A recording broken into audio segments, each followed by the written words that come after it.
দেখো বন্ধুরা, আজকেও একটু মৌরি লাগবে। এই আবার আমি একটু মৌরি নিলাম, গ্রাইন্ডারে অল্প হয় না ওই জন্য। এখন আজকে আমি আবার একটু মৌরি নিলাম।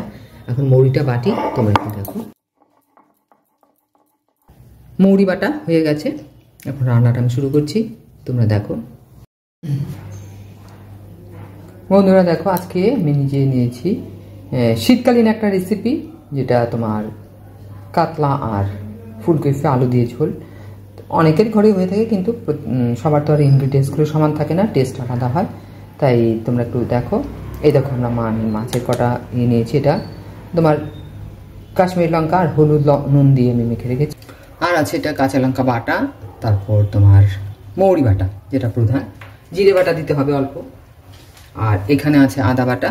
বন্ধুরা দেখো, আর নিয়েছি তোমার যে মাছ দেখালাম, আর এখানে নিয়েছি তোমার ফুলকপি আর আলু আর ফুলকপি, এগুলো আমি একটু সেদ্ধ করে নেব। এই কড়াইতে জল দিয়ে দিলাম কপিগুলো, কপি আলু সব দিয়ে দিচ্ছি।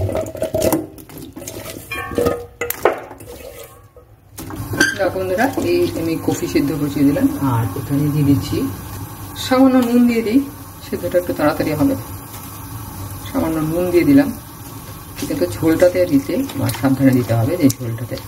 এই দেখো, এটা এখন পুরো সেদ্ধ করবে না, হাফ করবে। এটা কফি আর আলুর যে সেদ্ধটা, এটা হাফ হবে, পুরো হবে না।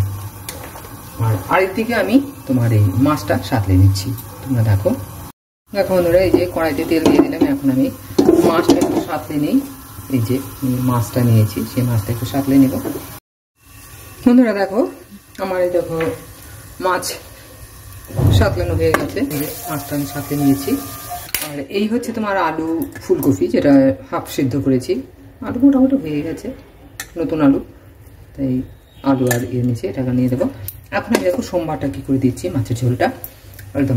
দেখো বন্ধুরা, এই দেখো আমি তেল দিয়ে দিচ্ছি, একবারই কফি টফি সব কিছু দিয়ে দেবো। দেখো বন্ধুরা, তেলটা ছিটছে, তাই আমি একটু নুন দিয়ে দিলাম তেলের মধ্যে। অনেকটা কি হলুদও দেয়, আমি জানি না, আমি নুনটাই দিই। দেখো, এটাতে পেঁয়াজের কোনো ইসে নেই, পেঁয়াজের কোনো ইয়ে নেই। এ দেখো, এখন দিয়ে দিলাম এখানে শুকনো লঙ্কাটা ভেঙে দেবে, তাহলে গন্ধটা ভালো করবে। তেজপাতা ছোট্ট একটা দিলাম, আর মৌরি সোমবার, শুধুমাত্র মৌরি সোমবার দিলাম। এই দেখো, এখন এটা একটু ভাজা হয়ে গেলেই আমি দিয়ে দেবো তোমার আদা, কাঁচা লঙ্কা আর তোমার মৌরি বাটা দিতে হবে। জিরে দেবো সামান্য, এটা মৌরি বাটার ওপরেই রান্নাটা।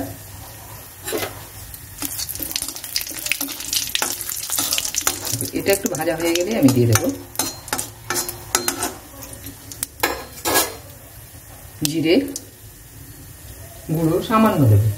তোমরা একটু দেখো বন্ধুরা, এটা হচ্ছে কি শীতের রান্না, শীতকালেই এই রান্নাটা আমার ভালো লাগবে।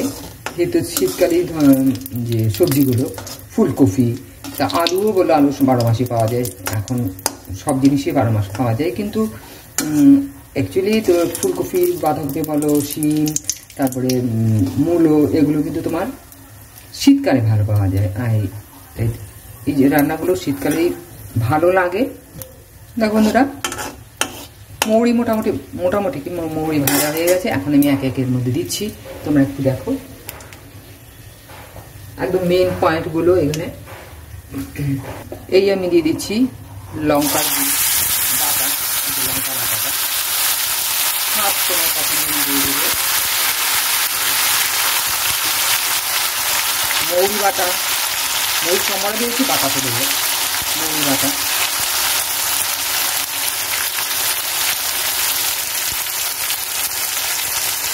মৌরিটা খুব মেপে ঝুঁকে দেবে, কারণ মৌরির একটু বেশি হয়ে গেলে তেতো লাগবে। আদা বাটা, আদাও দিতে হবে। আর দিয়ে দিচ্ছি তোমার জিরে বাটা তো আমি গুঁড়োটা দিয়ে দিলাম।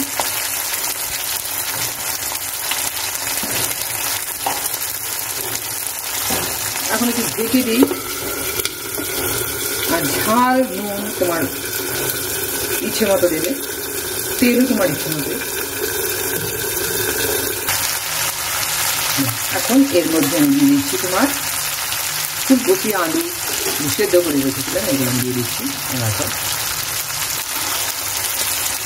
ইচ্ছে করলে তুমি কপিটা আলাদা ভাজতে পারো, কিন্তু আমি আর তেলে এতে গেলাম না। এখানেই তেলটা একটু বেশি দিয়ে দিও। ফুলকপি আলু আমার নুন দিয়েই সেদ্ধ করা, তাই আমি এখানে নুন হয়ে আর গেলাম না। এখন এটা সবগুলো মিলে একটা হয়ে যাবে। এটা তো আর একটু হলুদ দিয়ে দিচ্ছি, হলুদ তো কপিতে দেওয়া হয়নি। আর দিয়ে দিলাম কাশ্মীরি লঙ্কার গুঁড়ো কালারের জন্য।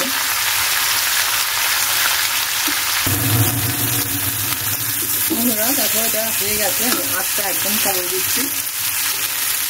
দেখো এখানে আলু সেদ্ধ করা, ফুলকপি সেদ্ধ করা, তাই আমি ওইটা করবো না। দেখো আমি জলটা একটু গরম করেই রেখেছিলাম, এই গরম জলটা দিয়ে দিচ্ছি এখন।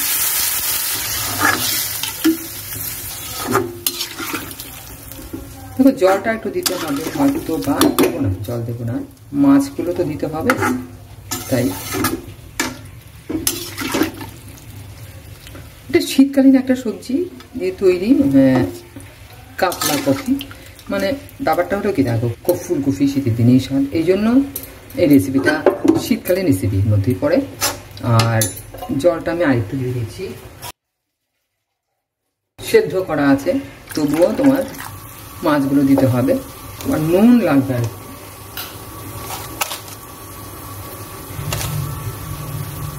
নুন তেল এগুলো তোমাদের ঝাল এটা টেস্ট অনুযায়ী দেবে। অনেকে একটু নুনটা বেশি খায়, অনেকে নুনটা একটু কম খায়, তোমরা এটা তোমাদের টেস্ট অনুযায়ী দেবে। খুবই ভালো একটা রেসিপি। দেখো পেঁয়াজের কোনো ইয়ে নেই, মৌরি বাটা, জিরে বাটা বা গুঁড়ো যাই বলো, আদা বাটা।